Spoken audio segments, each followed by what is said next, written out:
Acá en modelo, usted dibuja lo que quiera. Hice ese cuadrado, esas líneas, voy a borrar este. ¿Ya? Y cuando se va a presentación, la ventana automáticamente crea o se va al espacio. Ahora, ¿qué pasa si usted tiene un dibujo que a alguien le pasó desordenado?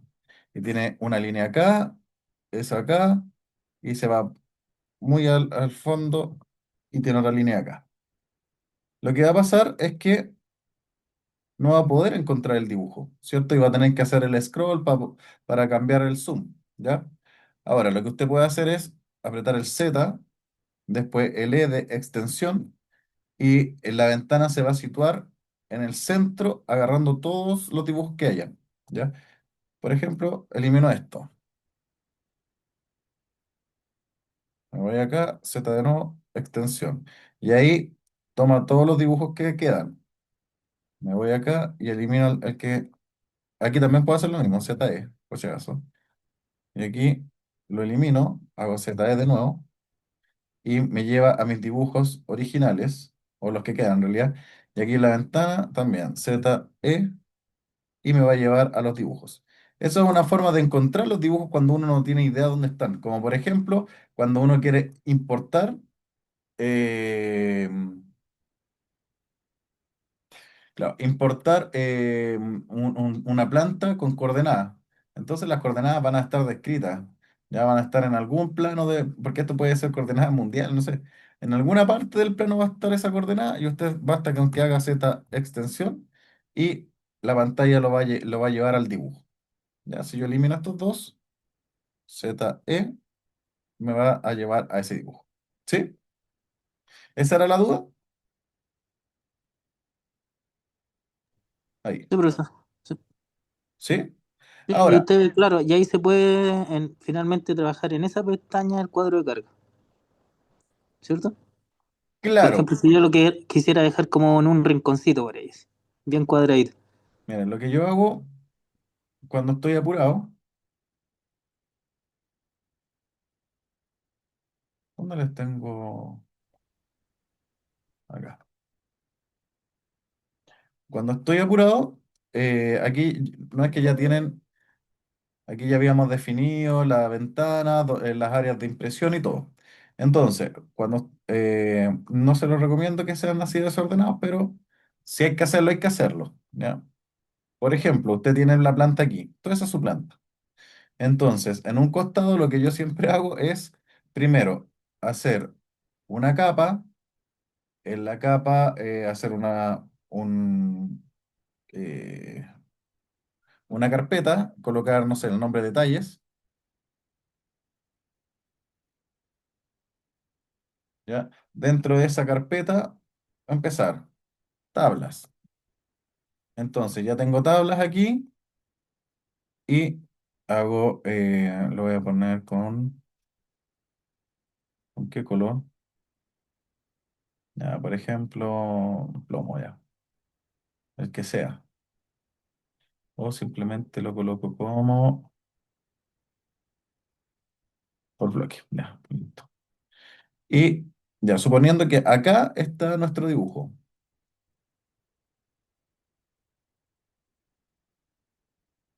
planta, ¿ya? Que no sé dónde quedó. Ahí está. Una letra está muy chico. Todavía está muy chico.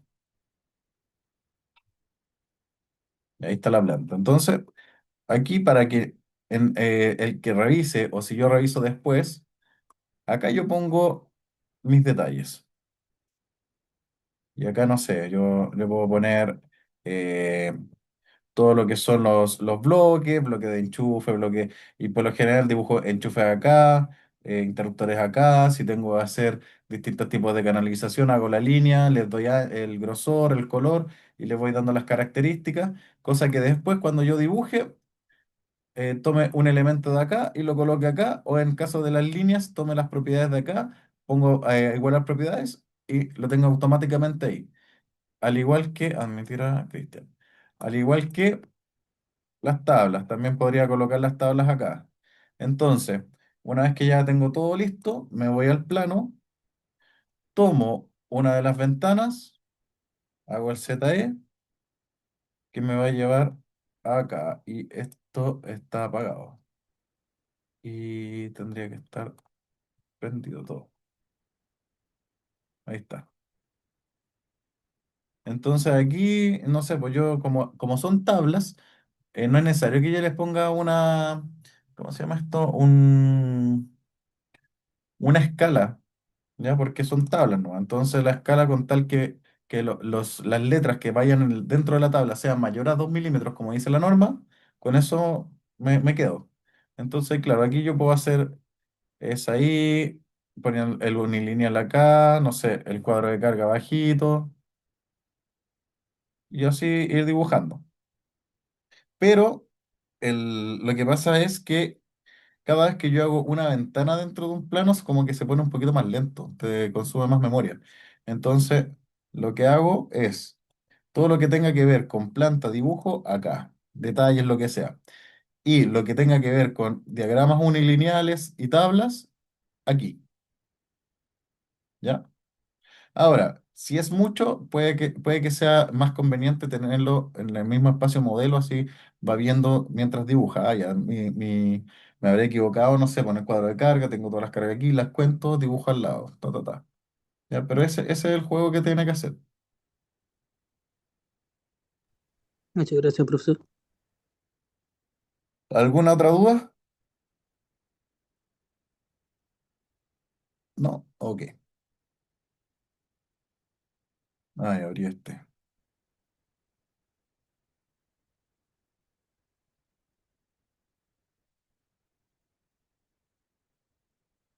Continuamos con esta de la clase 4.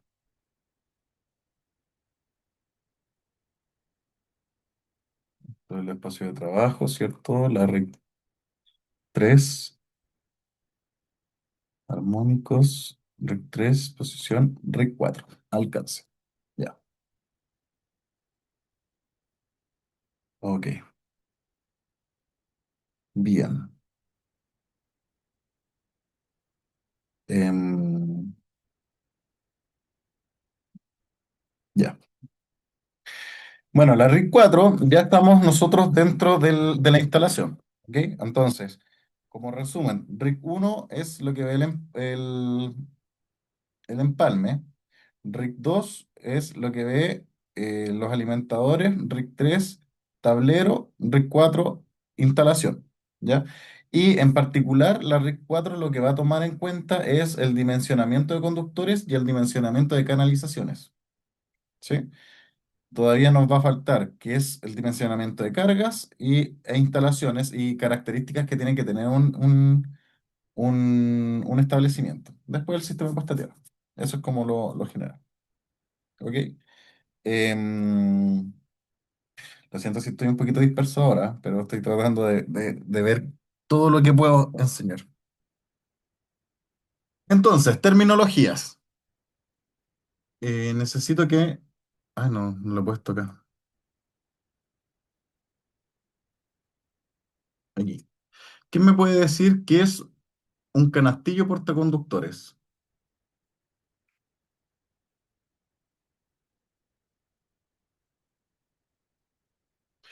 Y otro que me explique por qué esto es necesario.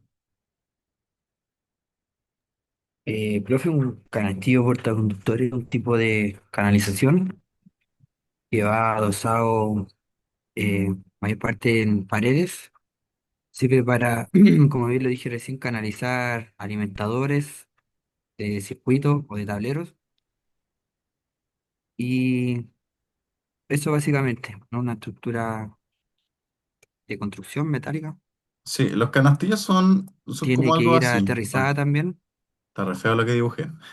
Pero claro, son como rejillas en forma de bandeja que sirve para, como bien dice el compañero, instalar conductores. Ahora, esta instalación tipo canastillos se utiliza para conductores no tan, de sección no tan grande y además se utiliza para tener más ventilación. ¿Ya? Porque hay veces que se necesita tener una buena ventilación para tener menos corrección con los factores de corrección, sorry, en los cables y así poder bajar un poquito la sección. Sí. Bien, ¿quién fue? No, no le vi el nombre. Yo, profe.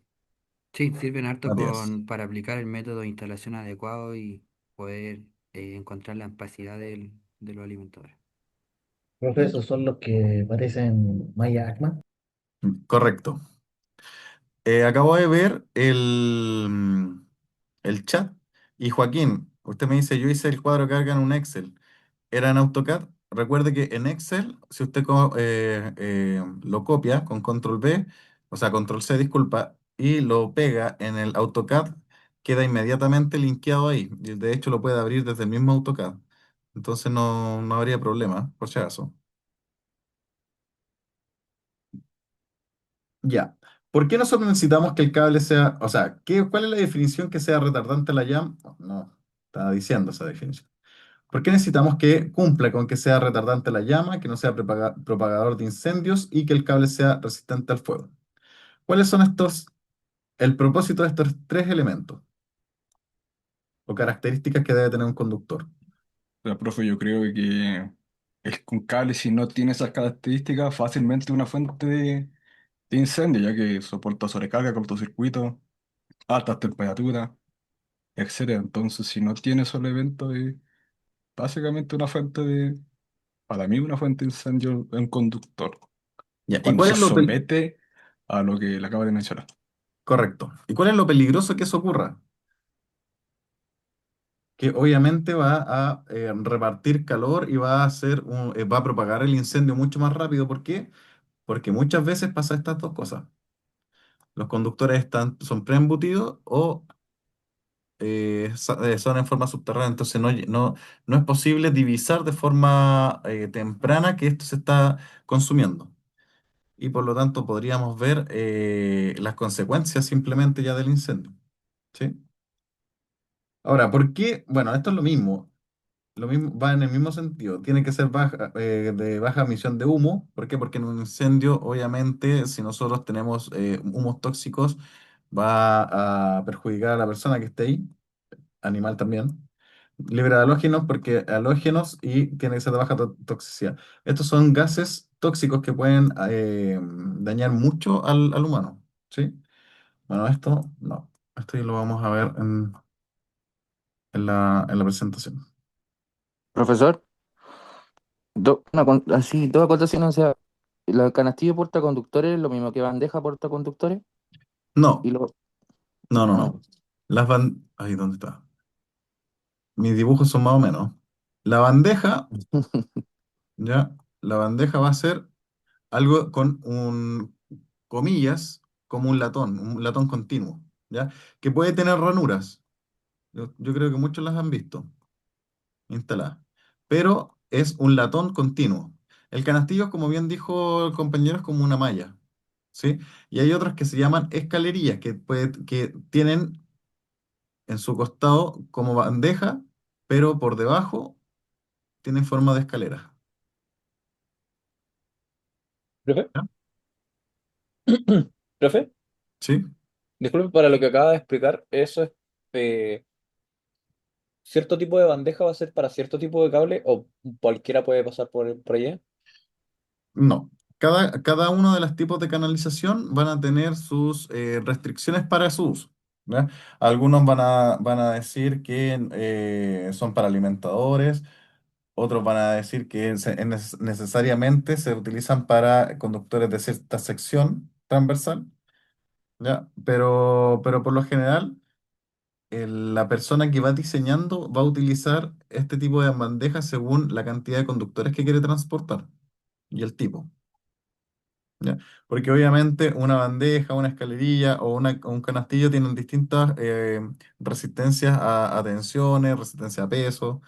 Entonces, por ejemplo, si queremos llevar conductores de alimentadores muy gruesos acá, no sé, 630 milímetros cuadrados, no creo que sea correcto llevarlo en un canastillo. El canastillo es mucho más endeble o tiene menos resistencia que una bandeja o una escalerilla. ¿Ya? Y ahí uno Vale, puede hacer la elección. vale, vale. Ok, ya. Y ahora aquí empezamos un poquito más la parte eléctrica del curso. Si bien es normativa, esto apela mucho a lo que se entendió y se estudió a través de los años que han estado en la carrera, ¿ya? Así que muchos de los conceptos deben ser algo que puedan entender fácilmente. Puede que no lo hayan visto, pero sí lo deberían entender fácilmente. Entonces, y como ya les dije con anterioridad, esto es normativa, por lo tanto necesito leérselos, ¿sí? Después lo explicamos, lo conversamos todo, pero tiene que ser leído, porque no puede estar bajo el concepto de la interpretación, no, tiene que ser tal cual dice la norma, ¿ya? Entonces, conductores, toda la disposición de este pliego, bueno, los, co- ok, todas las disposiciones de este pliego técnico se han establecido considerando el uso de conductores de cobre aislado. ¿Ya? Ojo acá, cobre aislado. No tiene que ver con aluminio. ¿Sí? ¿Dónde utilizan ustedes aluminio? ¿O dónde han utilizado? Entendido largo. Ya, en En alta alimentadores tensión. puede ser Alta tensión. Sí, en En el, alimentadores largos y, claro, alta tensión. alta tensión, media tensión, que en acometidas. de hecho, eso, lo vamos a ver aquí también, por si acaso. Pero no en todos lados se puede usar conductores de cobre, ¿ya? Porque obviamente si usted va a colocar un conductor de cobre desnudo entre postes, lo primero que va a pasar es que algún chistoso se lo va a robar, obvio, ya porque el cobre es mucho más caro que el aluminio. Eso va a pasar sí o sí, ¿ya? Con la sola excepción de aquellos puntos en que se permite el uso de conductores desnudos, ¿ya? Que esto es tendido de alimentación. Todos los conductores eléctricos aislados y canalizados y canalizaciones, disculpen, no metálicas, para ser utilizados en instalaciones deberán ser retardantes a la llama y autoextinguibles. ¿Ya? Todos. Ya no hay excepciones. Todos tienen que ser retardantes a la llama. Toda la cosa no metálica. Todo conductor aislado. ¿Ya? En los circuitos trifásicos que sirvan cargas no lineales, que es lo que discutimos la semana pasada. ¿Cuál es la carga no lineal? Las que generan armónicos, profe. Las que generan So- armónicos, Son las que las cargas deforman. que distorsionan la onda sinusoidal Exacto. y que no tienen una impedancia constante, que se pueden generar por pulso, como los variables frecuencia, electrónica, potencia. Ya, sí, sí. Pero ¿estás seguro que no tienen impedancia constante?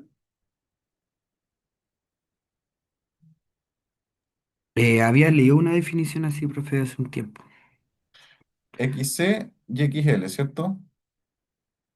XL es J omega L y XC es uno partido por J omega C, ¿o no? ¿Me equivoco? Sí, y ahí como está la frecuencia involucrada, la Pero la velocidad frecuencia es angular, constante. Fue porque frecuencia pero de alimentación. en Ah, un claro, variable de pero frecuencia no. claro, pues el dispositivo puede que se la varíe. Ya. Exactamente. Esto es constante y eso es constante. Ya, claro. La frecuencia por variación de frecuencia. Sí, sí, bueno, bien. Em, claro, sí, porque esto va a ser de alimentación interna. Sí. No es que yo lo estaba pensando como frecuencia de alimentación externa, pero claro, no, porque esa es invariante. Tiene que ser 50, va a variar 50, 49, 51, sí. Claro, y aquí habla de carga, po. Entonces, Claro, sí, sí, sí, está bien. Que genera armónico en el conductor neutro, este se dimensionará de modo tal que su sección sea al menos el 50% mayor que la sección del conductor fase. ¿Ya? Se excluyen, disculpen, de esta exigencia las instalaciones que cuenten con filtro armónico especialmente diseñados para este fin, instalados directamente en la carga no lineal y que eviten la propagación de contaminación armónica al resto de la instalación. O sea, si nosotros tenemos el tablero que vamos a alimentar una carga no lineal, en la sección del conductor fase puede ser igual a la fase siempre y cuando nosotros instalemos aquí un filtro armónico. Eso, ya, para la carga. Y la sección mínima de los conductores a utilizar serán las secciones milimétricas que se indican a continuación. Circuito de eliminación, siempre 1.5 hacia arriba. Acuérdense que vamos a hablar siempre de mínimo. De enchufes, 2.5 hacia arriba. Circuitos mixtos, 2.5 hacia arriba. Subalimentadores, 2.5 hacia arriba. ¿Cuáles son estos? Deben ser los que alimentan agua abajo de un breaker, trivientón, Los que alimentan automático. algún tablero de distribución. Esos son, ¿ya? Entonces, cada vez que usted vea que que un tablero X, el que sea, tiene una sección menor a 2.5, ya tiene que saber que está fuera de norma. Y los alimentadores, 4 milímetros cuadrados, ¿ya? Los alimentadores siempre son hacia tablero general o tablero general auxiliar, ¿ya? Bien. Los materiales de aislación y o cubierta de conductores y las canalizaciones no metálicas, como tuberías, bandejas y similares destinadas a servir recintos, sectores, zonas consideradas como lugares de reunión de personas, deberán ser. Consulta, ¿qué me puede definir ahora el lugar de reunión de personas? Eventos ¿Alguna de masivos. todas las definiciones que tiene? Yo me acuerdo que antiguamente era para el local de reunión de personas, era un local que tenía por más de 10 minutos sobre X cantidad de personas, pero no sé cómo está ahora, no lo he leído. Ya. Creo que eran 15 personas. No le di la tarea de eso, ¿cierto? No, se me fue. El primer curso que no le di esa tarea. En el decreto 8, que es aquel decreto que indica que van a ser, van que se publican las nuevas normativas RIC, creo que el 2019, no, 2020, se define, y esto se lo indico para que siempre lo tengan a mano, en el artículo número 3. Se define, para los efectos de la aplicación del presente reglamento y los pliegos de norma técnica que deberán dictar la Superintendencia de Electricidad y Combustible, de conformidad a lo dispuesto en el artículo 12, se entenderá por lugar de reunión de personas a todos los inmuebles o parte de ellos o estructuras cuya capacidad permita la reunión de 100 o más personas. Primera definición. Sin perjuicio de lo anterior, son lugares de reunión de personas, entre otros los siguientes. O sea, si cumple la primera norma, sí o sí es lugar de reunión de personas. Ahora, si además puede que no cumpla esto, pero cumple lo siguiente, también se considera como lugar de reunión de personas. Recintos asistenciales, tales como hospitales, clínicas, policlínicos y consultorios. Recintos educacionales, recintos destinados a culto religioso, tales como iglesias, templos, mezquitas y sinagogas. Recintos de entretenimiento, tales como casinos, juegos, o sea, disculpen, casinos de juegos y billares. Recintos de esparcimientos, tales como casinos de alimentación, restaurantes, pubs y discotecas. Recintos para la práctica deportiva, recintos para los espectáculos permanentes o esporádicos, cines, teatros y museos, recintos destinados a los fines sociales, recintos destinados al comercio, tales como supermercados, galerías comerciales, tiendas de departamentos y centros comerciales, terminales de transporte aéreo, terrestre, incluidas estaciones de metro. Los edificios colectivos residenciales no se consideran como lugar de reunión de personas. Sin embargo, o sin perjuicio de lo anterior, los espacios comunes, tales como pasillos, zonas de accesos y áreas comunes, deberán cumplir con las exigencias correspondientes a dicho espacio, a dicho tipo de lugar. ¿Ok? Entonces, cada vez que nosotros tengamos estos puntos, vamos a tener un lugar de reunión de personas. ¿Ya? Espérense que tengo una duda.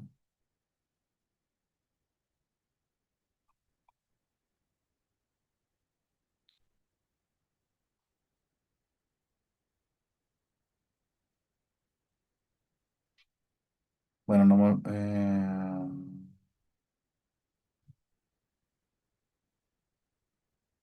tengo una duda. que me parece que sale en las RIC.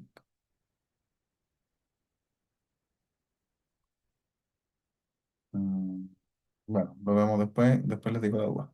No, la duda es que, ya, ok, todo lo anterior y las casas. Las casas se tienen que hacer con, como si fuera lugar de reunión de personas, ¿o no? No cumple con ninguna de las anteriores cosas que leímos, pero no me acuerdo dónde si lo incluyen. Bueno, eso lo busco. Ya, en este momento no me estoy acordando. ¿Ya? Yo Pero, pedí en la reunión de personas que fueran con el de la llama y esas cosas. Ahora es todo. ¿cómo?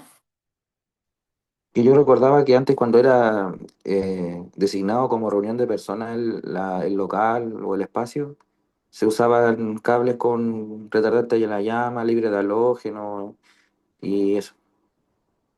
Para mí esto es nuevo. Ah, ya. Pero ojo acá, aquí ya decíamos que era todo. Claro, y está bien lo que usted dice, antes era menos exigente. Entonces, en este tipo de lugares, los conductores tienen que ser redundantes de llama, no propagadores, no emisores de humo, libres de halógeno y de baja toxicidad. ¿Ya? Y aquí nosotros tenemos una, la estructura del código de cómo nosotros vamos a solicitar el conductor. ¿Ya? Por ejemplo, hay muchos conductores, no sé, ustedes yo creo que los han visto, el RBK, ¿cierto? El el RZ1K, los H, ¿ya? Pero todos tienen que ver con la forma o la designación, las propiedades que se necesitan para su instalación. Por ejemplo, la primera letra es para la designación del aislamiento, ¿ya? Tipo de aislamiento que va a tener el conductor. La segunda letra va a decir el revestimiento interior y si es que tiene armadura, ¿sí? Después viene la cubierta exterior. Y esta parte, este cable, esta letra, no me acuerdo dónde iba, parece que más al final. Sí, más al final. Vamos todos así en forma ordenada hacia la derecha, ¿ya? Aquí van los tipos de armadura, se complementan con esto. Y en todo cable tiene que ir su tensión nominal o tensión de funcionamiento, ¿ya? Un ejemplo es esto, el que sale acá. Por ejemplo, para baja tensión siempre va a decir que va a ser eh, entre 600 volt y 1 kilovolt, este es un ejemplo, lo que significa que el cable tiene una tensión nominal de 1000 volts, ¿ya? Como máximo, por ejemplo. ¿Sí? Entonces ustedes tienen que ir viendo y solicitando el conductor según lo que van a necesitar. Por ejemplo, más adelante también vamos a ver que hay algunos conductores que tienen una temperatura de servicio distinta a otra. Algunos van a estar trabajando a 60 grados Celsius, otros van a estar trabajando a 90 grados Celsius. Eso va a obligarles a utilizar distintos tipos de aislación, ¿ya? O aislamiento, disculpen. Distintos tipos de aislamiento que les permita poder soportar esas cantidades de temperatura. ¿Ok? Sigamos con los conductores. Todo conductor que se instale en cualquier tipo de ducto metálico y no metálico, cuya sección sea superior a 6 milímetros, deberá ser del tipo cable. ¿Cuáles son los tipos alambre?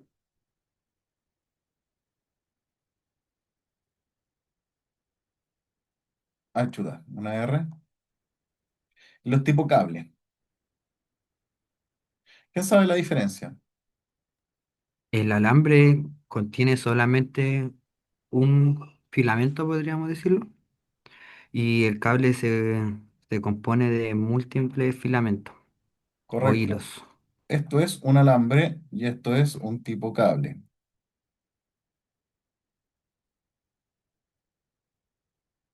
¿Ya? ¿Por qué se hace la diferenciación entre estos dos?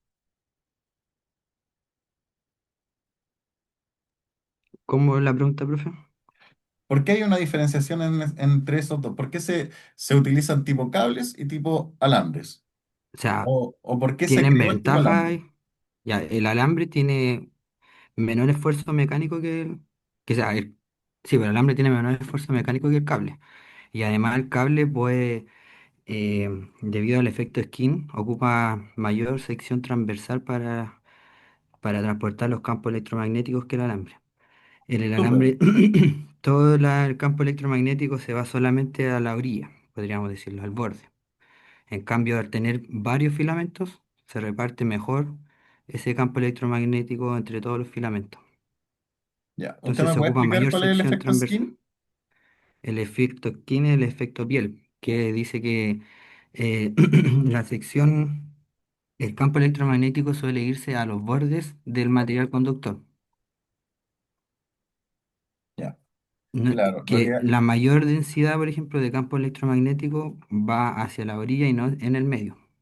Entonces, si tenemos varios pelos de cobre, vamos a ocupar toda la sección transversal del conductor para poder, eh, ¿cómo podría decir? Distribuirse bien el campo electromagnético en claro, el lo que cable. hace es polariza en carga el campo, el conductor, por lo tanto vamos a tener un área de funcionamiento menor, solamente la parte del exterior, ¿cierto? Y es lo que dice el compañero, eso es el efecto skin. Chuta, disculpen, se me movió el mouse. Polariza el conductor.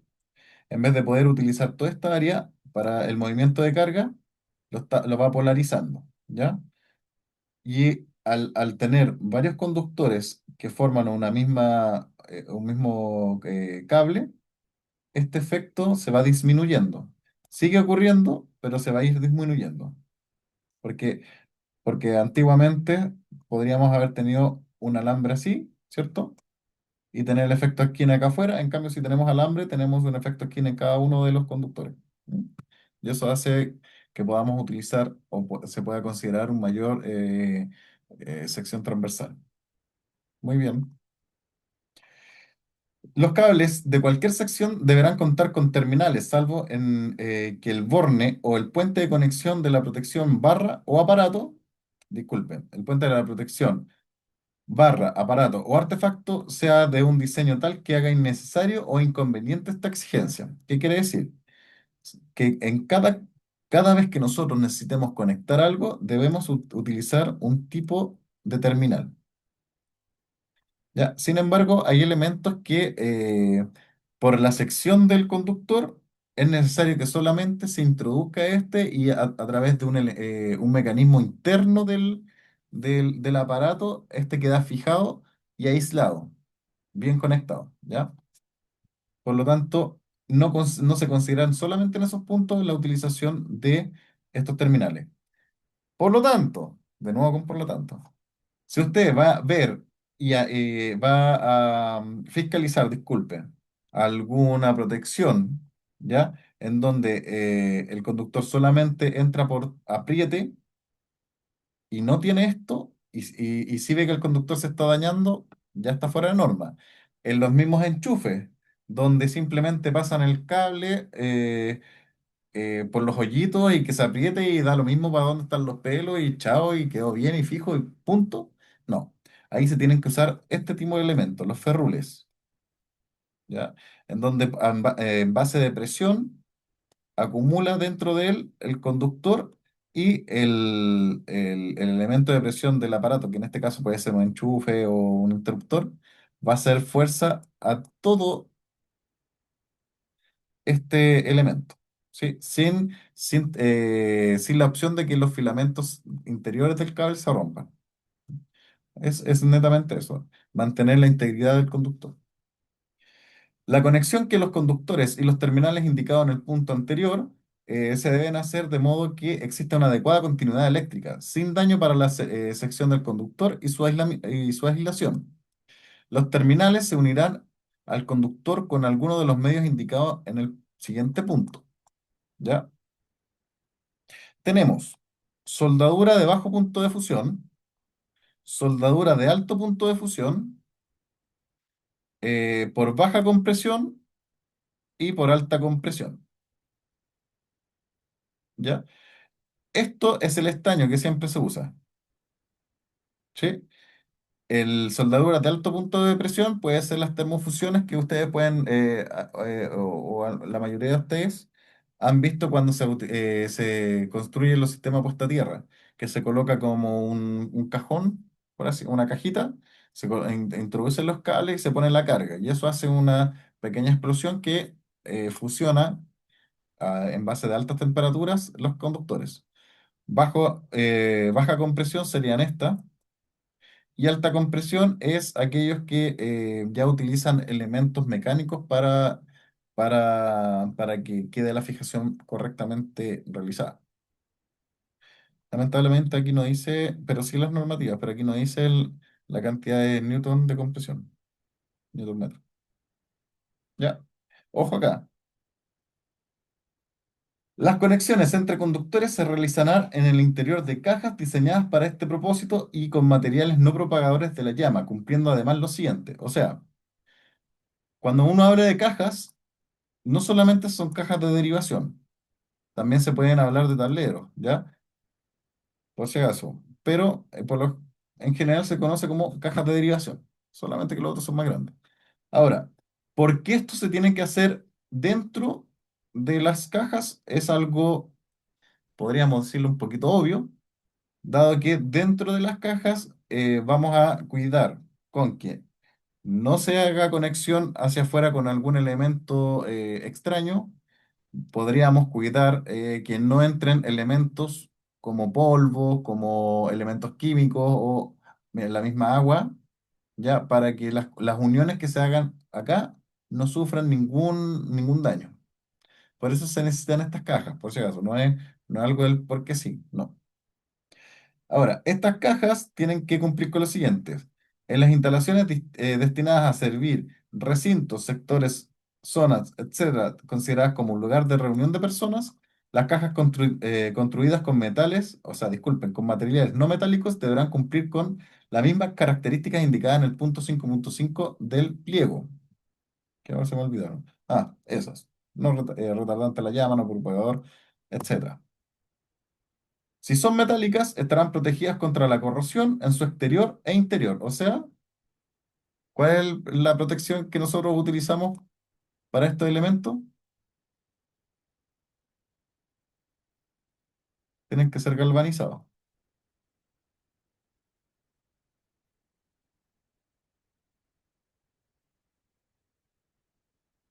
Bueno, ahí no me alcanzó. Sin excepción, y en caso de ser no metálicas, será no propagadora a la llama. Se deberá utilizar el 50% de ocupación, no más que eso, de las entradas como máximo. Si acá tenemos 8, podemos utilizar 4, uno por lado. ¿Ya? Los conductores deberán quedar libremente accesibles dentro de la caja, solo retirando la tapa, y esta deberá poder retirarse sin necesidad de romper el enlucido de los muros ni retirar ningún otro tipo de cubierta. O sea, tiene que ser... eh, Uy, se me olvidó la palabra. Tiene que ser de fácil acceso. Le faltó algo acá. ¿Eh? ¿Qué le faltó? ¿Qué me puede decir? Si es ¿Dónde, metálico, ¿qué profe? tiene que estar? ¿Cómo tiene que estar? de su respuesta. Aterrizado. Tiene que estar aterrizado. Aterrizamiento. Claro. Eso faltó, tiene que estar aterrizado. Conductores, sigamos. Se permitirá el uso de conductores en paralelo. Ya, esto es algo que muchas personas utilizan, pero lo utilizan mal. Profe, No leamos esto. profe, le puedo hacer una pregunta antes que Vamos a siga. leer inmediatamente. Entonces Dígame. mejor la voy a escribir, profesor. Tengo una duda. ¿Existe algún dispositivo certificado que sirva para hacer uniones en bandejas sin una caja de paso? Sí, los termos, hay unos termofusiones, hay unos, uy, se me olvidó el nombre. Pueden ser, hay unas prensas que nosotros colocamos los conductores y a través de mufas se fusionan. Disculpe, ¿quién dijo entonces le voy a escribir, profe? No, profe, es que mi pareja igual está en clase y está cerca mío y también estaba hablando con su profe. Está en otra Ah, clase, ya, ok. en otra universidad. Disculpe. Sí, no hay drama. Pero sí, sí hay elementos que están normalizados por la SEC que se pueden hacer. Pero tiene que quedar totalmente aislado, ¿ya? Como leímos recién, tiene que, todo conductor dentro de una canalización tiene que mantener eh, la continuidad, ¿ya? Y mantener los niveles de protección del conductor. O sea, si vas a utilizar ¿cómo se llama esto? Un elemento que fusione dos partes de un conductor, ¿ya? Tiene que quedar este con la misma calidad de aislación. No es algo tan fácil que hagamos una colita de ratón, le ponemos winch aislante y... no es tan así. Tiene que ser con mufa, tiene que estar mecánicamente apta, ¿ya? Entonces tiene que ser ya de mayor calidad el tema. Ok, en este apartado lo que está diciendo que nosotros podemos utilizar más de un conductor por fase, ¿ya? Como en este punto. Ahora, ¿quién de ustedes haya realizado eso en alguna instalación?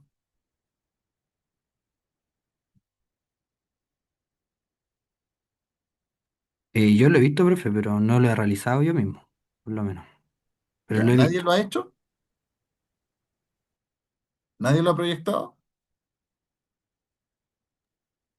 Doble cable por fase, Ujú.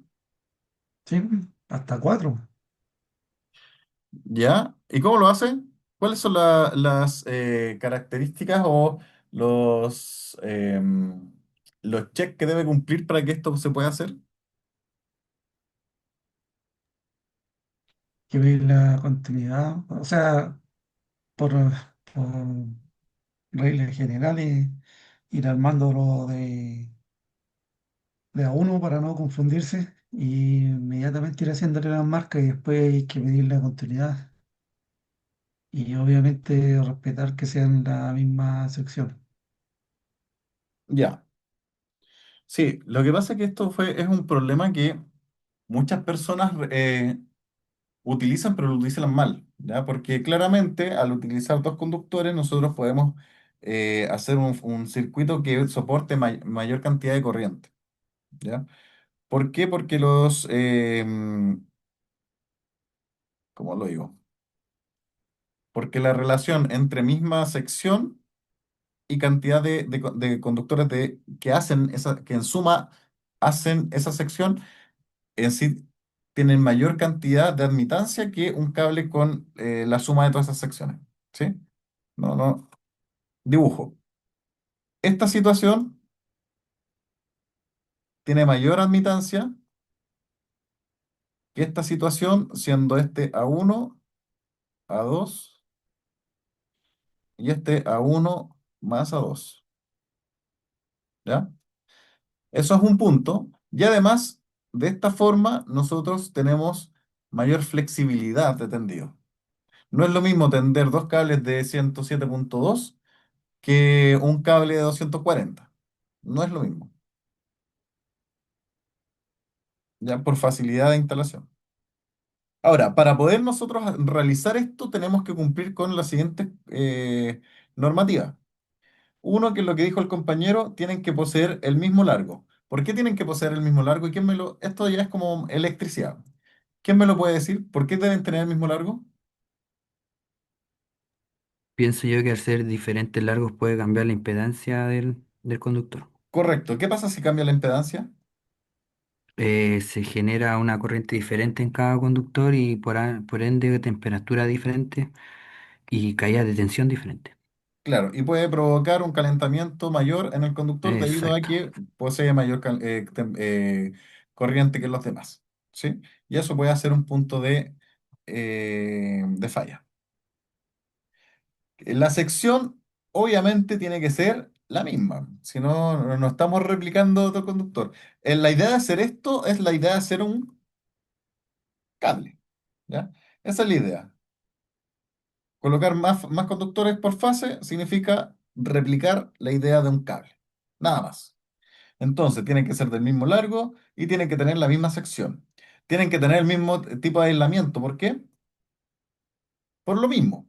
Por lo mismo que dijo el compañero, si no tenemos el mismo tipo de aislamiento, puede que los campos magnéticos atraviesen o puede que haya un voltaje mayor en alguno de los dos casos y lo que haga que induzca hacia afuera cualquier elemento eléctrico, cambie la impedancia debido a impedancias mutuas y ocurra lo mismo que estábamos hablando con anterioridad, ¿ya? Tiene que ser, Profesor, eh, sí, respecto a ese tipo de cable, porque yo lo he visto solamente ya en el de media tensión, que es tramos largos, ahí hacen la transposición, pero en este tipo de cable nunca he visto que hagan, aunque hayan dos o tres o hasta cuatro conductores, ¿por no he qué? visto que hagan ese tipo de compensación. Claro, porque cuando estamos hablando de cargas pequeñas, lo que vamos a hacer es que el Z del conductor va a ser igual a R más JI, ¿cierto? O JX, ya, JX. JXLC, supongamos. Sin embargo, nosotros ya habíamos visto que la resistencia es mayor por 100 veces, más o menos. Entonces, en baja tensión y en tramos cortos, esto como que no tiene mucha relevancia. Pero si ya vamos aumentando en baja tensión la potencia, y ahí sí va a ser relevante. ¿Por qué? Porque vamos a aumentar la corriente. Y la corriente puede que haga un efecto notorio en la reactancia, ¿ya? Entonces, si tenemos altas potencias y eh, altos voltajes, es necesario hacer transposición. Aunque si no recuerdo mal, más adelante en la normativa dice que después de 50 metros se tiene que hacer sí o sí transposición, de igual forma, indiferente a lo anterior. Oye, discúlpenme, se me empecé a ir la onda y saqué un poquito de maní que tenía. Me puse a comer, disculpen.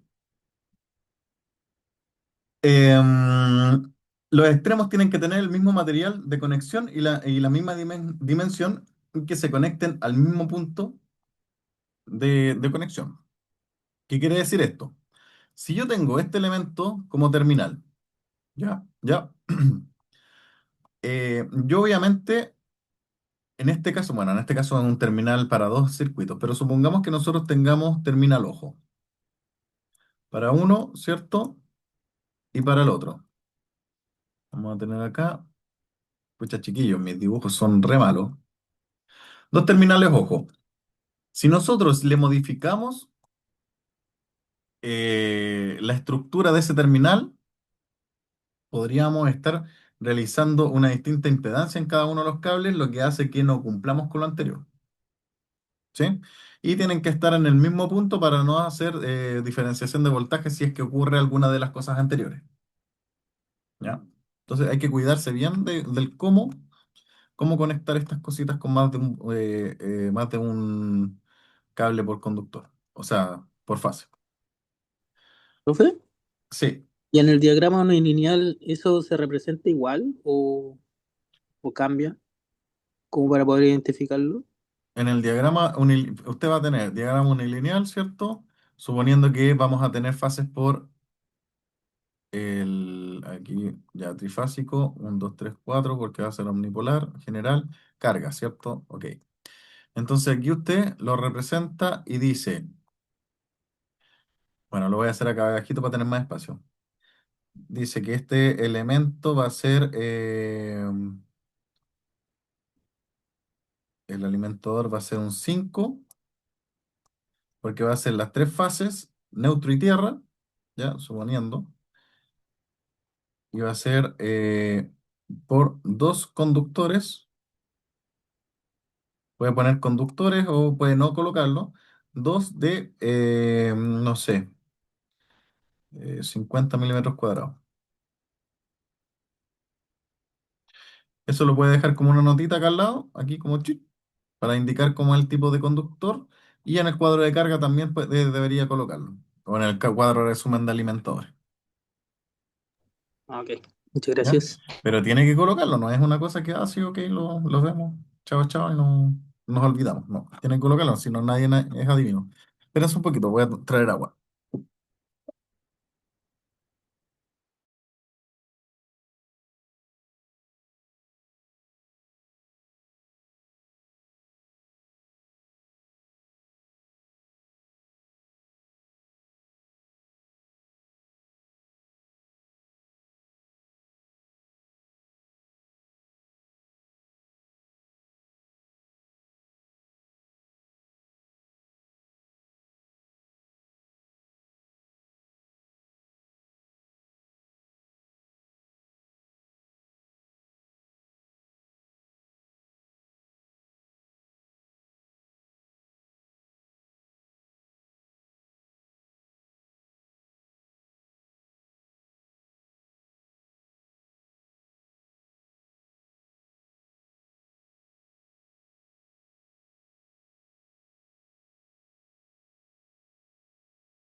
Ya, chicos, disculpen. Ya, al conjunto, estábamos ahí, ¿cierto? Sí. Al conjunto de conductores resultantes se le deberá aplicar un factor de corrección de capacidad de la capacidad de transporte por cantidad de conductores. ¿Ya? Eso lo vamos a ver en un momento, que es un factor de corrección por alcance, o sea, por grupo de conductores. ¿Ya? Se tiene que castigar un poquito. Y eso tiene que ver con el tema de temperatura, el tema de inductancia mutua, bla, bla, bla, que sacan un factor experimental y eso se le aplica. Y al conjunto de conductor resultante se deberá aplicar lo indicado en el anexo 3.1 del código RIC 3. ¿Cuál era este anexo? Lo vimos la semana pasada. Es la forma de tendido en la canalización. ¿Ya? Bien. Y aquí empezamos lo que decía el compañero. Para longitudes de líneas superiores a 50 metros, canalizadas en bandeja, canastillo, escalerillas o en líneas en que cada fase va canalizada en ductos separados, cualquiera de estas anteriores, sea que utilicen conductores simples o conductores en paralelos, ¿ya? Que es lo que vimos recién, conductor en paralelo, se deberá efectuar transposiciones de ubicación para mantener un equilibrio de impedancia en la línea y mantener con esto el equilibrio de la distribución de corrientes por fase. Estas transposiciones se harán dentro de bandejas, canastillos, escalerillas o en las cámaras o cajas de paso en líneas ubicadas en el ducto. En líneas en que los conductores de tres fases están canalizadas en un único ducto, el ordenamiento natural que adopten las líneas en el interior se hace innecesaria la ejecución de transposiciones. ¿Por qué? Porque en realidad cuando se tiene más de 50 metros, eh, y están como pegaditos los conductores, al final se van a ir moviendo solos, ¿ya? Y se van a colocar naturalmente en posición, por si acaso. Pero cuando tengamos estos tipos así, porque por lo general cuando tenemos eso, nosotros tenemos la bandeja, no sé, colocamos acá, así, ponte tú, y esto lo fijamos a la bandeja con estas, ¿cómo se llaman estos? Bueno, Amarras plásticas, ¿ya? Y eso es algo que nosotros hacemos mecánicamente y de forma externa, por lo tanto el conductor no va a poder autorregularse. Por eso hacer las transposiciones en estos otros puntos. ¿Ya? Los conductores de una canalización eléctrica se identificarán según el siguiente código de colores. Fase uno azul, fase 2 negro, fase 3 rojo. Para el neutro y tierra de servicio, blanco, y para el conductor de protección, verde o verde amarillo. Ahora sí, ¿cuál es la tierra de servicio?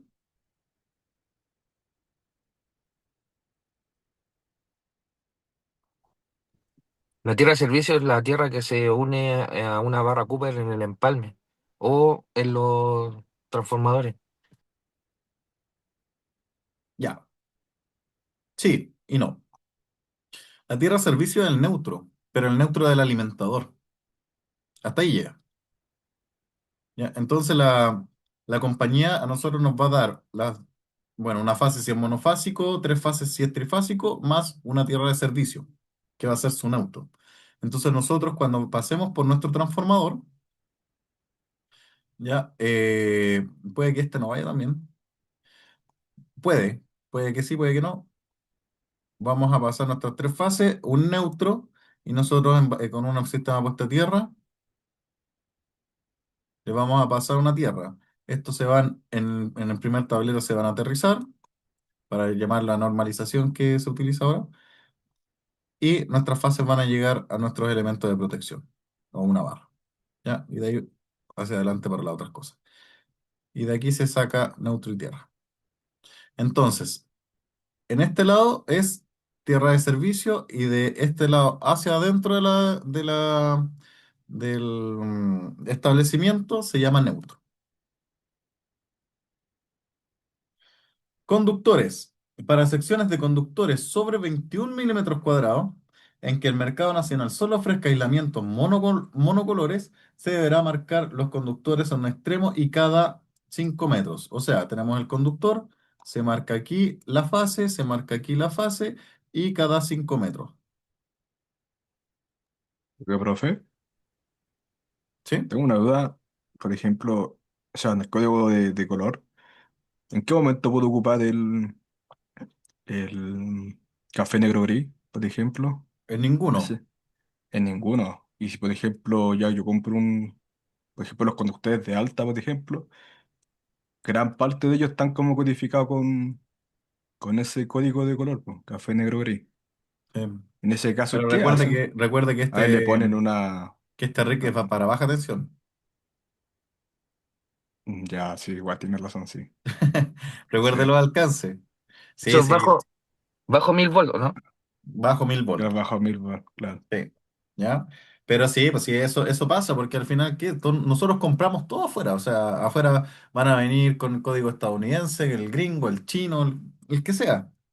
Y hay veces que no, uno no puede cambiarlo, pero en esos casos, eh, lo que sí uno podría hacer es, el elemento viene con sus conductores y llega a una barra o a un elemento de protección. Y de ahí en adelante utilizar los códigos de colores, ya sea una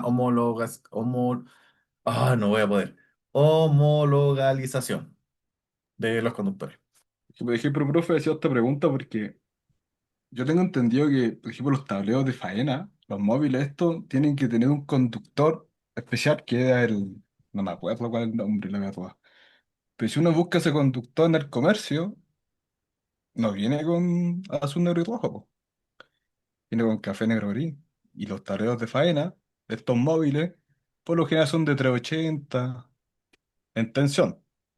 Por eso tenía Trifásico. esa duda. Ya.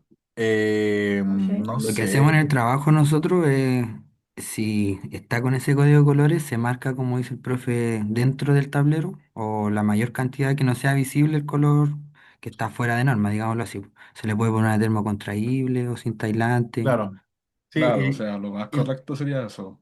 la verdad las cosas, cuando uno encuentra conductores que no tienen el mismo código de colores, es porque le salió más barato al fabricante, porque si hablamos de conductores de faena que no sean mayores de 16 milímetros, que por lo general hasta ahí llegan con colores, uno debería encontrar. Y si es que no encuentra, o sea, si es que encuentra, posiblemente sea más barato con el otro código. Entonces, es es dependiendo de quién construyó el tablero en realidad, pero sí se debería poder encontrar los colores necesarios que estamos hablando nosotros ahora. Y si no, la solución es con los termocontraíbles. ¿Ya? Vale, profe. Eh, Por razones de seguridad, las cubiertas o aislaciones de color verde o verde amarillo solo se emplearán para identificar los conductores de puesta a tierra. Por tal razón, no se permite el uso de alambres o cables multiconductores con cubierta exterior de color verde o color verde amarillo para otros fines. Y esto yo lo puse acá porque esto sí lo venden y lo ves hasta en el metro, en las canalizaciones del metro. ¿Ya? Si ustedes cuando vayan por el metro, miren a las bandejas que hay y van a encontrar esto. ¿Ya? Entonces ya desde ahí estamos mal técnicamente en la instalación de conductores.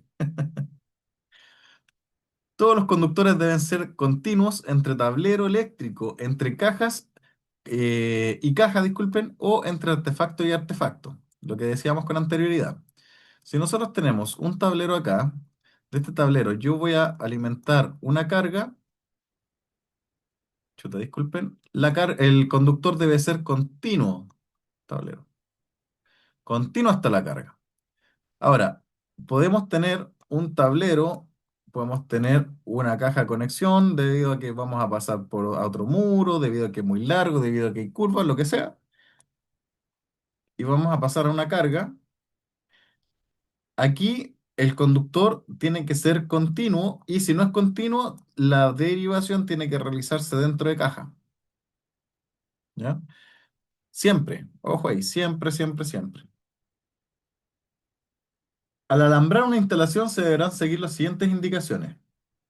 Ya esto ya es constructivo, pero es algo que les sirve a las personas que van a inspeccionar obras. Porque, porque en general, si no cumplimos lo que dice acá, lo más probable es que se perjudique el cable. Todo sistema de ductos debe estar instalado completo o en secciones completas antes de alambrar. Por ejemplo, aquí, si yo quisiera alambrar de la parte de abajo hasta acá, por ejemplo, yo tendría que tener esto fijo, ya instalado ya de forma final y hasta acá abajo. ¿Por qué? Si no tengo eso de esa forma, nosotros al pasar el conductor podemos mover la canalización y si movemos la canalización podemos pasar a llevar algunos cantos o algún punto que nos rompa el aislamiento. ¿Ya?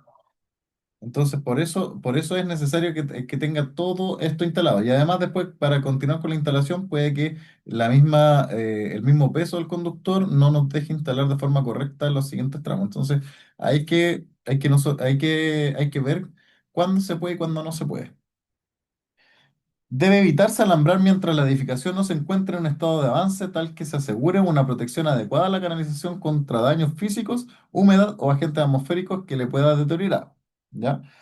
En el momento de efectuar el alambrado, debe verificarse que los sistemas de ductos estén limpios, sin agua y libres de agentes extraños en la canalización.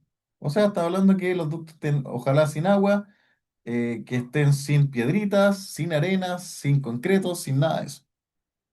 Y todo viendo siempre hacia la integridad del conductor.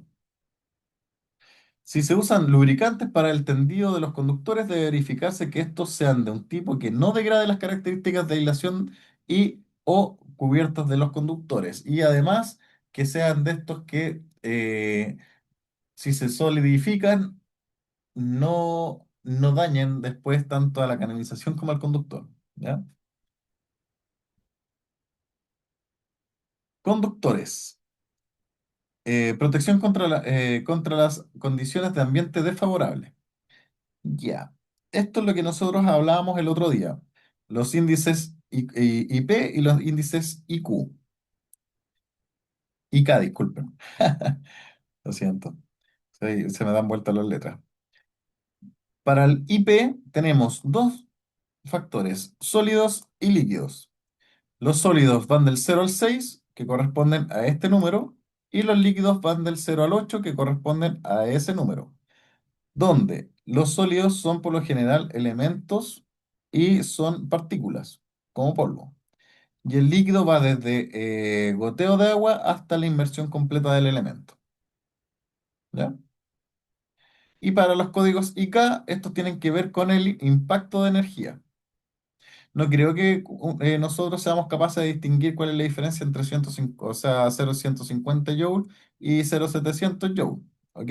Pero debemos tener en cuenta lo siguiente. ¿Dónde está la lupita? Que esto equivaldría a ser resistente contra un impacto de un objeto de 200 gramos lanzado desde una distancia de 7,5 centímetros, o sea, cayendo directamente por energía potencial.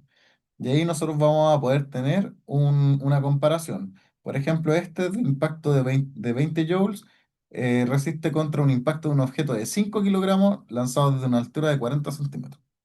¿Ya? Ese es el índice. Oh, ¿qué hice?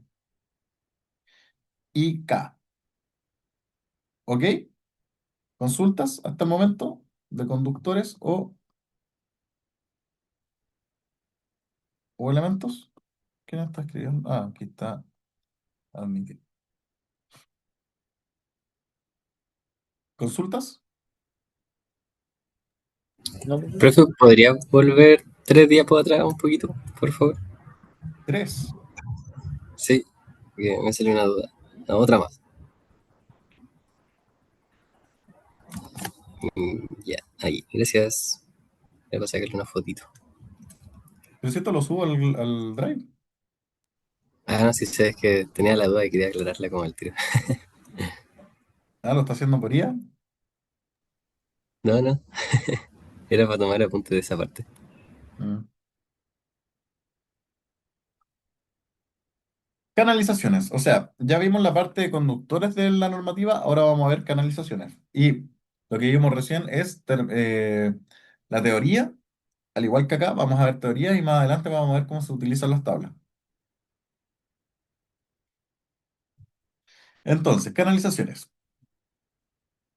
Las canalizaciones metálicas se consideran libres de halógeno, de baja toxicidad y de baja emisión de humo, pero las no metálicas serán clasificadas como libres de halógeno, de baja toxicidad y baja emisión de humo siempre que cumplan con los requisitos definidos en los protocolos de seguridad de productos eléctricos respectivos establecidos por la superintendencia. Entonces, cada vez que tengamos algo que no sea metálico, tenemos que fijarnos en su ficha que sea aprobado por la SEC. ¿Ya? Las cajas podrán fabricarse en materiales metálicos o no metálicos, da la opción. Las cajas metálicas podrán utilizarse con los distintos tipos de canalización considerados en esta norma. Si se usan con tuberías no metálicas, cada caja deberá conectarse con un conductor de protección. ¿Ya? Esta conexión se deberá hacer con un perno colocado en la caja con este único propósito, lo que decíamos con anterioridad, que está el perno. ¿Ya? No se acepta que se usen para este efecto los pernos de sujeción de las tapas, o sea, esto. ¿Por qué no? ¿Qué me puede decir? Si es un perno igual y va a estar en contacto igual.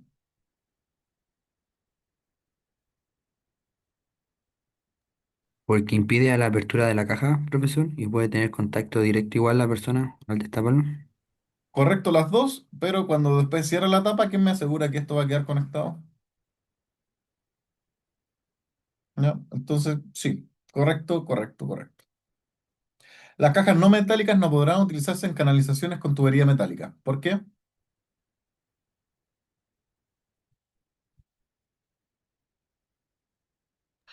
Aquí está malo, ese es metálica.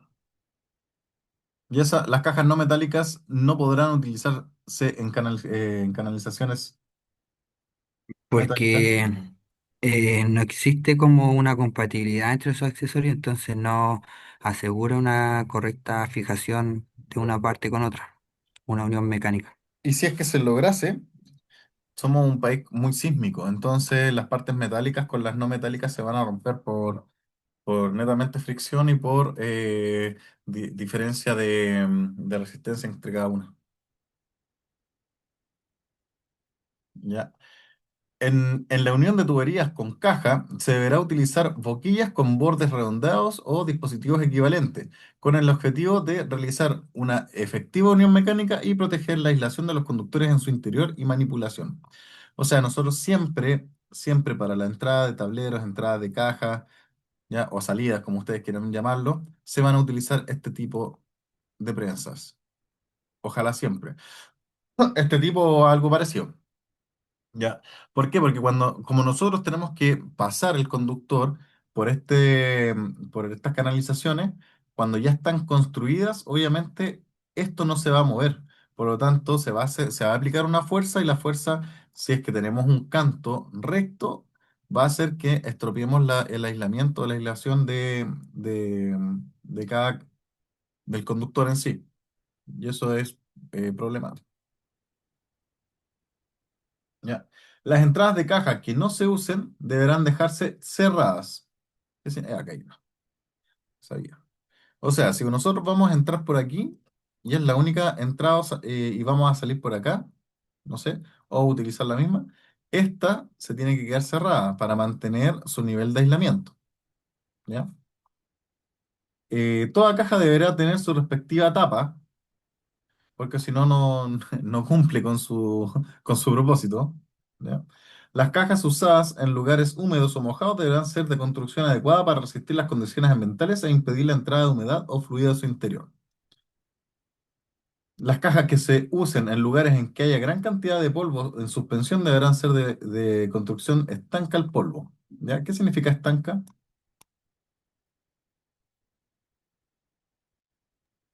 Eso es como sinónimo de que puede asegurar una hermeticidad Bien, y con un alto grado de índice de protección.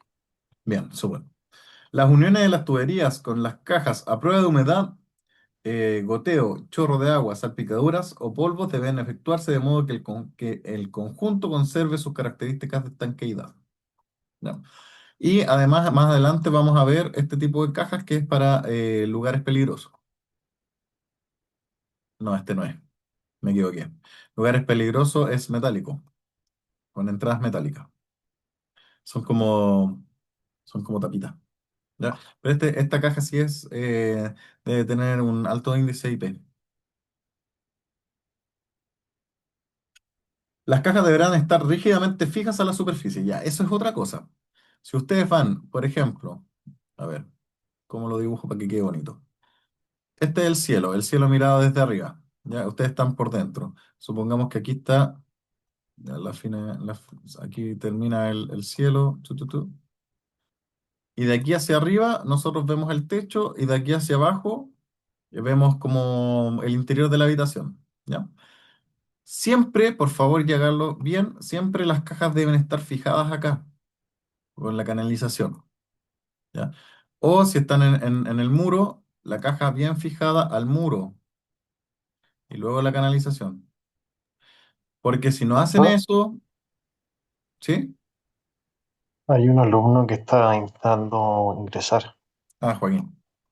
Si no Sí, hacen eso, vamos a volver al punto en donde no vamos a cumplir el tema de que todo ducto debe estar instalado completo, que todo el avance de la obra, que los ductos tienen, ya, tiene que estar todo instalado correctamente y con una fijación correcta, porque si no, si esto se suelta, vamos a tener posiblemente daños en el conductor. O simplemente esto se va a soltar, vamos a pasar el conductor y cuando se suelte se rompa toda la canalización.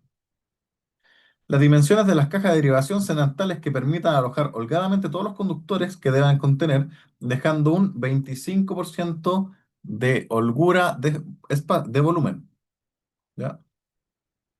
Las tuercas, contratuercas y boquillas utilizadas para fijar las tuberías o cables a la entrada de las cajas deberán ser resistentes a la corrosión o estar protegidas contra ella y tener la resistencia mecánica adecuada al uso del que se le está dando. Obviamente, si nosotros tenemos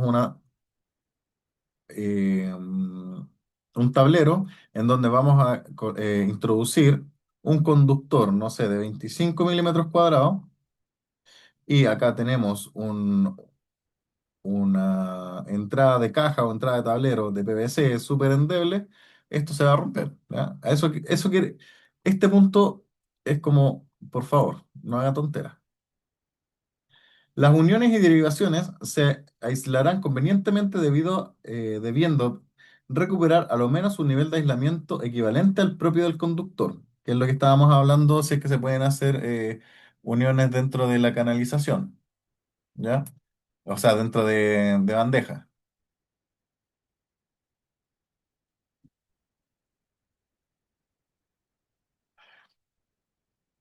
Yo encuentro en realidad cuando me hizo esa pregunta estaba volando bajo. Yo no lo haría, profe, solamente que yo igual trabajo en inspección, entonces a veces me ofrecen como esas soluciones y no Que ponga una quería caja, respaldarme, po. Sí, no, que pues eso ponga les una dije, caja. que pongan una ¿Sí? caja de distribución. Sí, me pilló volando bajo, ¿no? Se tiene que hacer una caja de distribución y hacer lo que yo le indiqué antes, con mufa, con un elemento de juntura, tiene que ser en caja. Porque la normativa me está pidiendo que sea continuo, desde tablero a carga, tablero a caja, entre caja y caja. Si lo hace en la canalización, no está cumpliendo con eso. Sí, eso mismo le pedí yo, profe, pero quería un respaldo de un Sí, profesor. disculpa, me pillaste volando bajo. Las uniones y derivaciones se aislarán convenientemente debiendo recuperar a lo menos, esto lo leí, utilizando para ello cintas aislantes, mufas de resina epóxica, cubiertas termocontraíbles o mecanorretráctiles u otro medio aprobado por la SEC, obviamente, según lo definido en los protocolos de análisis y o ensayos de seguridad de productos eléctricos respectivos definidos en la superintendencia. Las uniones no deberán quedar sometidas a tensiones mecánicas. Ojo acá, por favor, no lo hagan. Porque no sé, puede durar 1 o 2 años, pero después se van a soltar y van a tener que ir a ver dónde se hizo la apertura. Excepto las uniones hechas en líneas aéreas. Las derivaciones deberán cumplir esta exigencia sin excepción. ¿Ya? Pregunta, ¿por qué solamente se pueden hacer en líneas aéreas?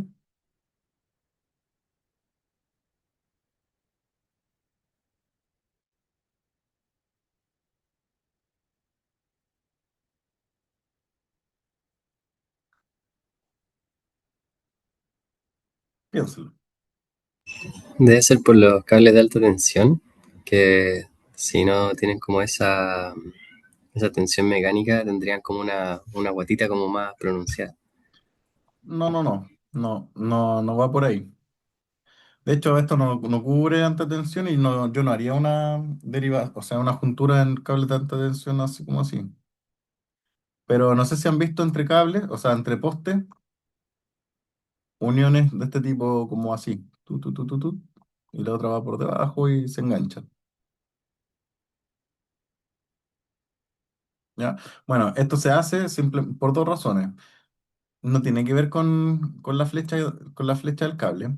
Tiene que ver porque si no se hace eso, se tiene que cambiar el conductor total y las distancias entre postes son mínimo 30 metros. ¿Ya? Entonces, la unión que se tiene que hacer tiene que ser apta para tensiones mecánicas. Y no vamos a colocar tampoco una caja ahí, pues no se puede.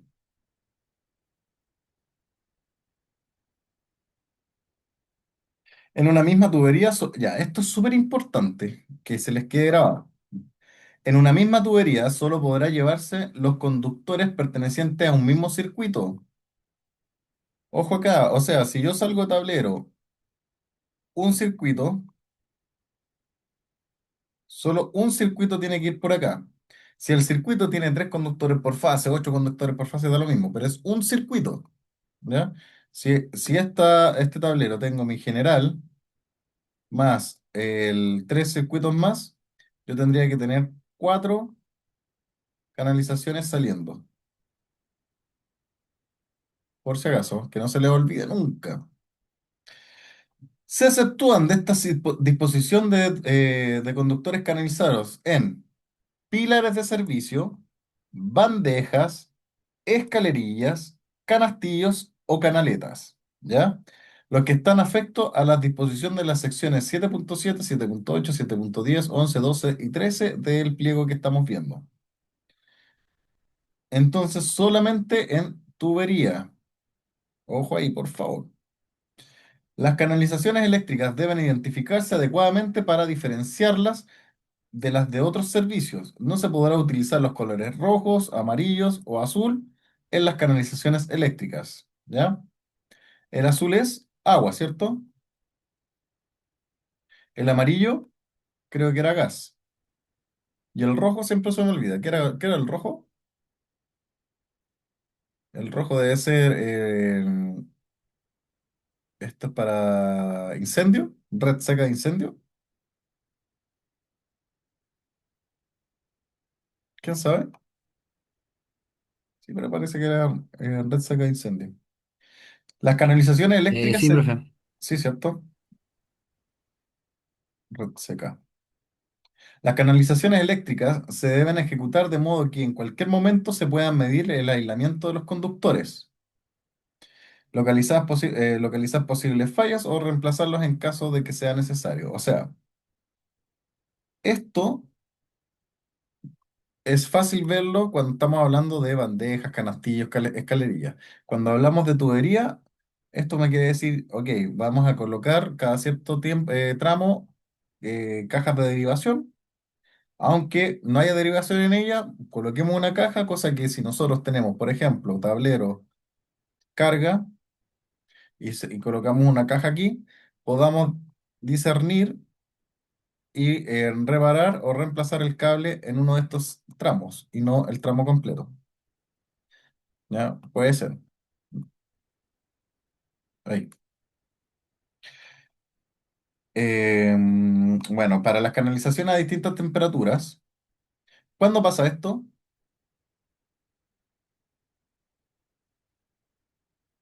¿Cuándo puede pasar? Cuando, cuando están expuestos a diferentes ambientes, Claro. Por ejemplo, dentro de pasan. alguna sala, ¿Tú dirías que alguna pasan por sala de el exterior? caldera, en Correcto. exterior.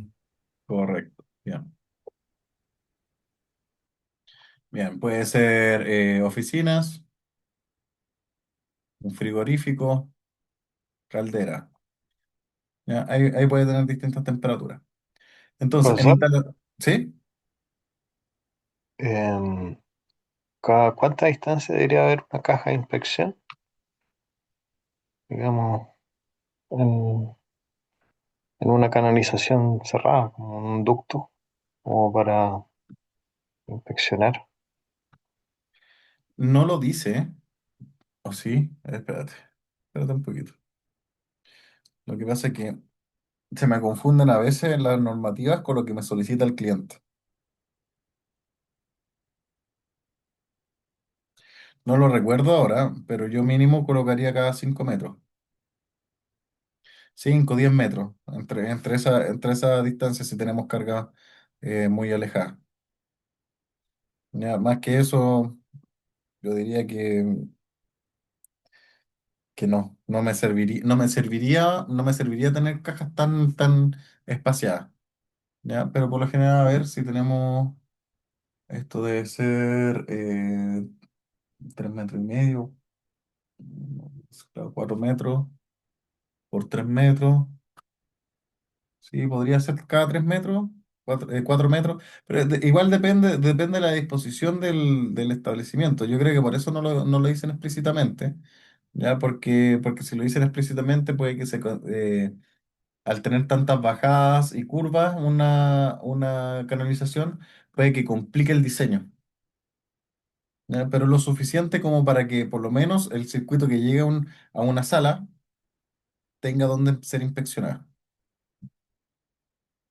por sala, ¿sí?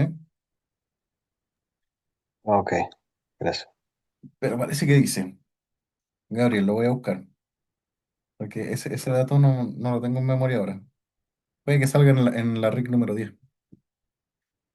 En instalaciones en que las partes de una misma canalización quede sometida a temperaturas ambientes muy dispares, como por ejemplo bodegas refrigeradas o enfriadas, deberá evitarse la circulación del aire, ¿ya? Desde la parte más caliente a la más fría.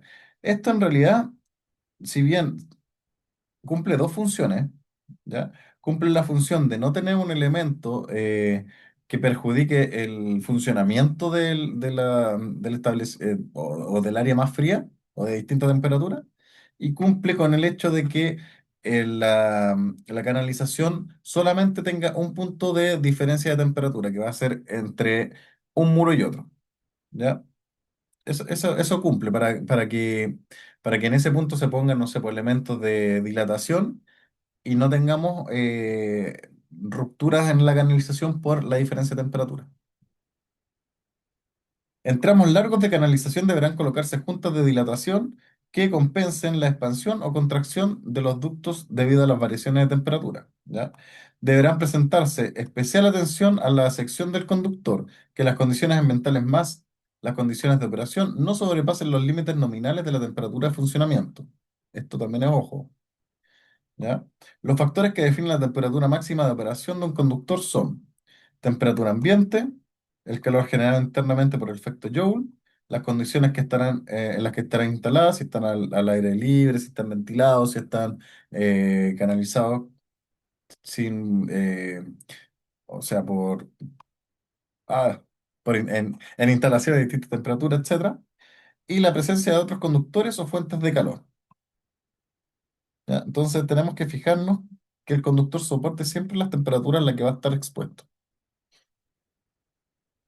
Los ductos metálicos, sus accesorios, cajas, gabinetes y armarios metálicos que conformen un conjunto deberán estar unidos de forma mecánica, rígida, y el conjunto deberá asegurar una unión equipotencial debiendo estar todo el sistema aterrizado. O sea, lo que dijimos con anterioridad lo está diciendo acá. Si nosotros tenemos un tablero, tenemos caja de distribución, carga, tablero, caja, caja, carga, canalización, canalización, canalización, y son metálicas, ¿sí? Esto tiene que llegar el conductor de puesta a tierra, aterrizar el tablero, el conductor va a ir por la canalización, aterrizar acá, sigue por la canalización, aterrizar acá, sigue por la canalización y aterriza la carga. Eso quiere decir. X potencial, ¿ya? Que en la potencia de aquí hasta acá tiene que ser la misma. Potencia se refiere a voltaje, cuando dicen equipotencial por si acaso. Se recomienda evitar, en lo posible, la mezcla de canalizaciones de ductos metálicos con ductos no metálicos, por lo que ya habíamos hablado, porque posiblemente no tengan compatibilidad con las uniones, porque una va a ser más rígida que la otra, por lo tanto una va a soportar golpes, otra no, una va a soportar tensiones o elongaciones y otra no, etcétera. ¿Ya? En donde esta situación no puede ser evitada, la unión se efectuará a través de una caja de paso metálica, la que se conectará al ducto de protección, al conductor de protección del circuito, ¿ya? O sea, ahí se va a tener que abrir, derivación, punto de aterrizaje correspondiente. Y en caso que no exista el conductor en esta sección del circuito, deberá ser tendido para estos fines. O sea, si hubiésemos estado acá en elementos, no sé, a ver. Eh, no, es que siempre, bueno, casi siempre. Por ejemplo, motores que solamente necesitan las fases y va a tener, no sé, la Tierra al lado, en la misma carga, puede que vayan las puras fases y pase esta situación, se va a tener que tender un conductor de igual forma de tierra en la canalización, a pesar de que no era necesario. Los elementos metálicos integrantes en un sistema de canalización deberán protegerse contra tensiones peligrosas. Eso lo vamos a ver más adelante. ¿Ya? En ambientes corrosivos con humedad permanente o bajo tierra, los ductos metálicos que se utilicen para el transporte y protección de conductores deberán estar protegidos adecuadamente según las condiciones en que se instalarán. No se permite el uso de tubería eléctrica metálica o no metálica como soporte de aparatos, artefactos o equipos. ¿Ya? Eso tiene que ser aparte a la canalización.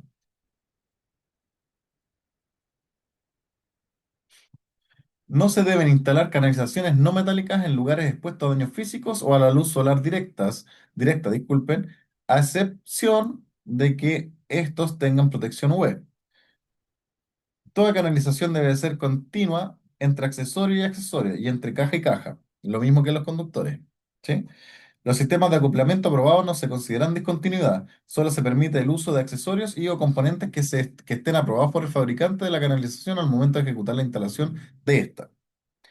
En cada caja de derivación de enchufes o interruptores deberán dejarse chicotes de 15 centímetros de largo como mínimo. O sea, si yo tengo una caja de derivación en donde yo llego con mi conductor del circuito y yo tengo que derivar a distintas cargas, pueden ser luminarias, pueden ser enchufes, ¿ya?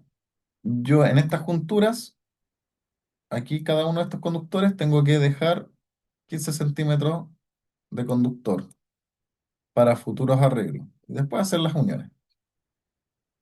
Ya, las canalizaciones eléctricas deben colocarse, disculpen, retiradas a no menos de, ya, esto es súper importante igual. Cuando nosotros tenemos un muro, bueno, acá estamos en calefacción, me adelanté. Las canalizaciones eléctricas deben colocarse retiradas a no menos de 15 centímetros del ducto de calefacción conductos, ductos de escape de gases o aire caliente. ¿Ya? Mínimo esa distancia. En caso de no poder obtener esta distancia, la canalización eléctrica deberá aislarse térmicamente en todo el recorrido que pueda ser afectada. Esa es como cuando está la tubería y por fuera le ponen ese como protector metálico, que no sé cómo se llama, es un forrito metálico, es porque está pasando eso.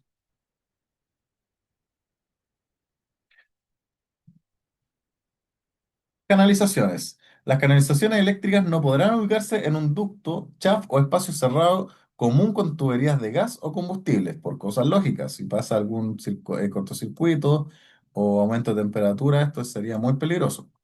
En el cual se pueda producir una atmósfera explosiva, ni a una distancia inferior de 60 centímetros en ambientes abiertos. ¿Ya? Los enchufes, interruptores y cajas de derivación forman parte de la canalización. Esto también, siempre tenganlo eh, en cabeza que si bien la canalización nosotros lo entendemos como la tubería o la canaleta o la bandeja o lo que sea, la canalización tiene que considerarse desde que sale del tablero, las cajas correspondientes que haya y la carga. Hasta ahí, hasta ese punto. Eso es canalización. ¿Ya? Ahora, si tenemos enchufes, también se considera canalización debido a que la carga va a ir hacia allá, pero esto es un elemento fijo de la instalación. Y si tenemos interruptores, el mismo argumento. ¿Ya? Para canalizaciones que se instalen en entretechos, y aquí también es algo que deben saber, las cajas de derivación deben quedar fácilmente accesibles, considerando las siguientes condiciones. Si tenemos el techo aquí, donde aquí es entretecho y aquí va donde se utiliza el establecimiento, tenemos la opción de colocar una caja en el entretecho con la tapa mirando hacia arriba, ¿ya? Y tiene que estar con una distancia no mínima de 50 centímetros, ¿ya? El acceso al entretecho en que vaya a colocarse una canalización eléctrica debe asegurar mediante una escotilla o puerta de 50 por 50 centímetros como mínimo y la altura mínima del techo sobre el punto en que esta debe estar, o sea, la entrada, estamos hablando, debe ser de 80 centímetros. Se permitirá este otro caso, que la caja quede mirando hacia abajo. Hoy soy malo de dibujar con el mouse. Hacia allá. Ahora, ¿cómo es esta situación? ¿Cuándo puede ser? Se permitirá instalaciones en entretechos que no cumplan las dimensiones establecidas en el párrafo precedente siempre que las cajas de derivación sean accesibles desde el interior del recinto. ¿Ya? Si tenemos esta altura 50 centímetros, esta está ok. Si esta altura es menor de 50 centímetros, esto tendría que instalarse hacia abajo. Ahora, si es mayor de 50 centímetros, pero no podemos instalar una escotilla y de ahí hacia el entretecho sea de 80 centímetros, también tiene que ser instalado hacia abajo. ¿Ok? Para así tener el acceso por debajo y no tener problemas eh, por las distancias con el entretecho. ¿Hasta ahí estamos ok?